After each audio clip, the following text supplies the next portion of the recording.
Yesterday, I was speaking with one of my students, and we were talking about what it means to actually feel our emotions. What does it mean to actually be present with our feelings and emotions in the body? And it's interesting because I have, over the last 8 or 9 years, been involved with an organization that helps people to work with their traumas and their emotions. And one of the things that I've observed in those years is that there's a growing number of people that understand that emotions are important and emotions are necessary to be felt. And there's this idea that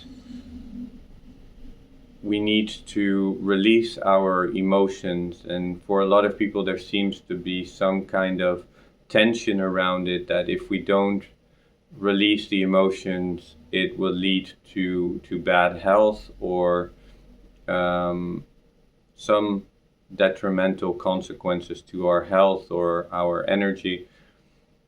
And I think there's some truth to that. Um, but one of the things that I've observed is that that tension, that feeling of that we need to release our emotions, creates a sense of urgency for a lot of people. And over the years that I've been involved in this field, so to say, I've learned of and encountered many different modalities and techniques to work with emotions and to also release those emotions, or at least that is the intention behind it. But for a lot of people, what I've noticed, it becomes very forceful. They try to, on a subconscious level, try to force the emotions out of their system.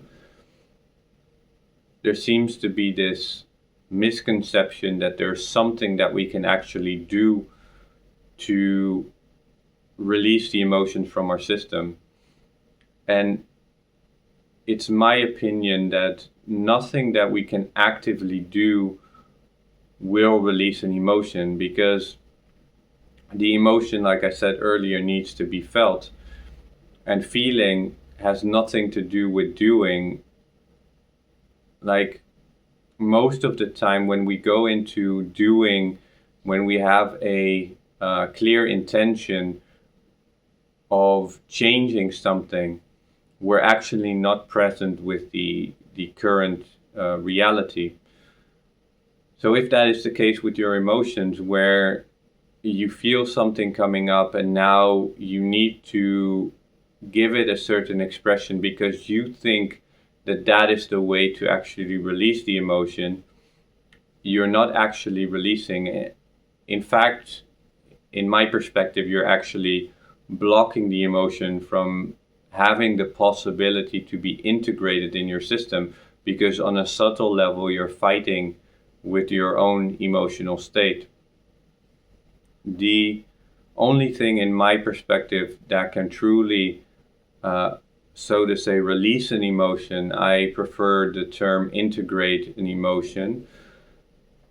But in my perspective, the only thing that can effectively do that is pure presence. So being aware and staying with the emotion and giving it space internally to move in whatever way it needs to move. I think a lot of people don't recognize that the expression of an emotion is the feeling on the inside that it evokes. And yes, I do believe that it's important to allow those emotions also to stream externally if that is what naturally happens to the system. But if it becomes a way of trying to force those emotions out by creating certain sounds or doing something with the body, I don't think that is helpful necessarily. I think it's very interesting because this relates to some of the practices that I personally do. And it feels to me like a similar thing is happening with this kind of emotional processing that people are trying to do, where there's this aspect with a lot of the art that I'm practicing that what is supposed to be internal has become external, meaning that a lot of these arts were meant to be practiced by connecting internally and connecting to the center of our being, and from there the expression would come outward to the external, but it would not be done from the external and then trying to move inward. And I feel like the same thing is happening here with the emotional processing stuff, where the emotion needs to be activated from internally, and then if the emotion is mature enough, then the expression will come on the outside without us needing to do or force anything for that. Now, sometimes that expression will be maybe crying, sometimes that expression will be anger and maybe a need to shout or anything. But it will all be without any agenda of needing to get rid of any of those emotions, or without any agenda of needing to manage the system. So I think a lot of people over the years, because of this importance that's been put on emotional processing, have become sort of convinced or conditioned into this idea that something needs to be done, and there's a big responsibility for them to do something, because if they don't do something, it will lead to negative consequences. Now, I do believe, like I said, that there's an aspect of that that's true. Like, if there are emotions that we're not aware of and that we're unconsciously suppressing and trying to push away, in the long run, life will show us, and life will give us a stronger and stronger signals. But that doesn't mean that we have to proactively trying to get those emotions out, especially when it's not fully clear what emotions are moving within us.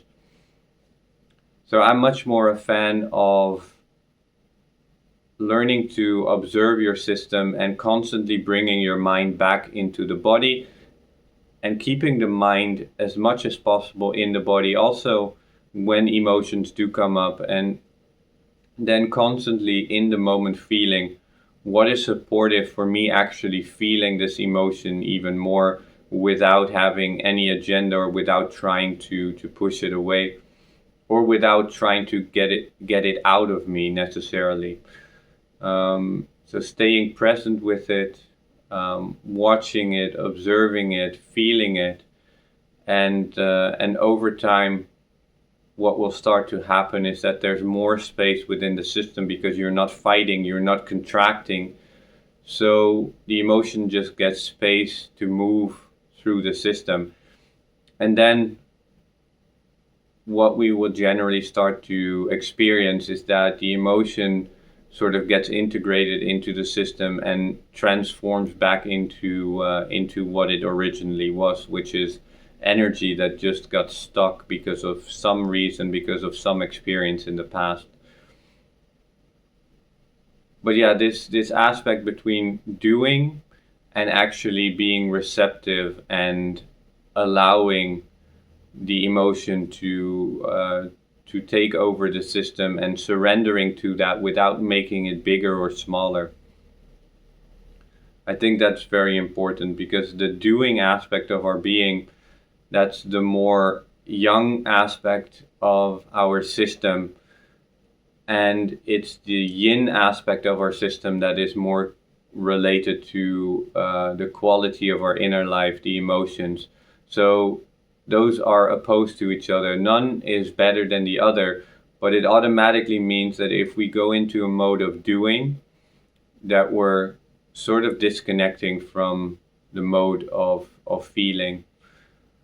Now down the road, when we get really stable within that ability to stay present, then things will change again, and the processing of emotions will sort of happen more in the background while you're still able to maintain your activities. So there's no real need to take time out of the day to process it. It happens simultaneously. But yeah, again, not because we're actually trying to do anything. It's the awareness that needs to be connected to the feeling. And I would say, in my opinion, that is at least the aim that I have, is to get to a state where I'm pretty much 100% of the time inside the body. My awareness is inside the body, aware of what I'm feeling, aware of what is moving, and not trying to manage that or trying to make it bigger or get rid of it. Everything needs to be welcome in our experience. I think that is the way to emotional maturity. I think that is the way towards